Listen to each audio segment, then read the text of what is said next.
কুমির আর শিয়াল মিলে চাষ করতে গেল। কিসের চাষ করবে?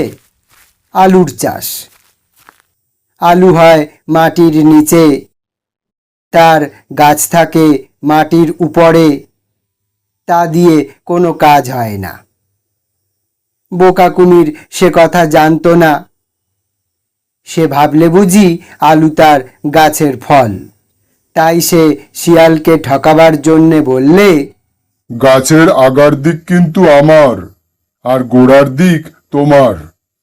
শুনে শিয়াল হেসে বললে, আচ্ছা তাই হবে।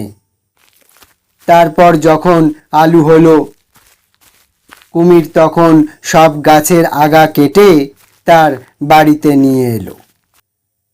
এনে দেখে তাতে একটাও আলু নেই। তখন সে মাঠে গিয়ে দেখল শিয়াল মাটি খুঁড়ে সব আলু তুলে নিয়ে গেছে। কুমির ভাবলে, তাই তো, এবার বড্ড ঠকে গিয়েছি। আচ্ছা, আসছেবার দেখব। তারপরের বার হলো ধানের চাষ। এবারে কুমির মনে ভেবেছে আর কিছুতেই ঠকতে যাবে না। তাই সে আগে থাকতেই শিয়ালকে বললে, ভাই, এবারে কিন্তু আমি আগার দিক নেব না, এবার আমাকে গোড়ার দিক দিতে হবে। শুনে শিয়াল হেসে বললে,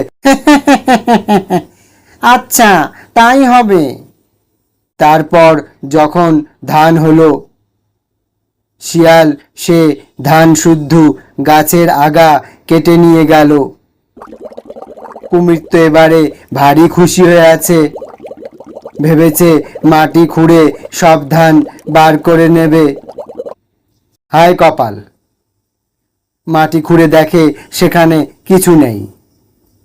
লাভের মধ্যে খড়গুলো গেল।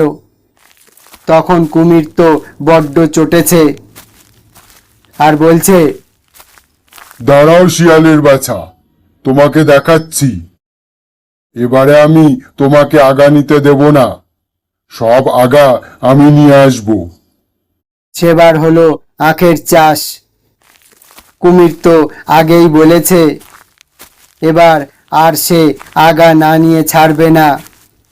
কাজেই শিয়ালটাকে আগাগুলো দিয়ে নিজে আখগুলোকে নিয়ে ঘরে বসে মজা করে খেতে লাগলো।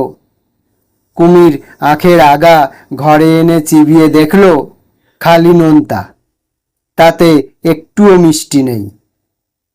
তখন সে রাগ করে আগাগুলো সব ফেলে দিয়ে শিয়ালকে বলল, না ভাই, তোমার সঙ্গে আর আমি চাষ করতে যাব না, তুমি বড্ড ঠকাও।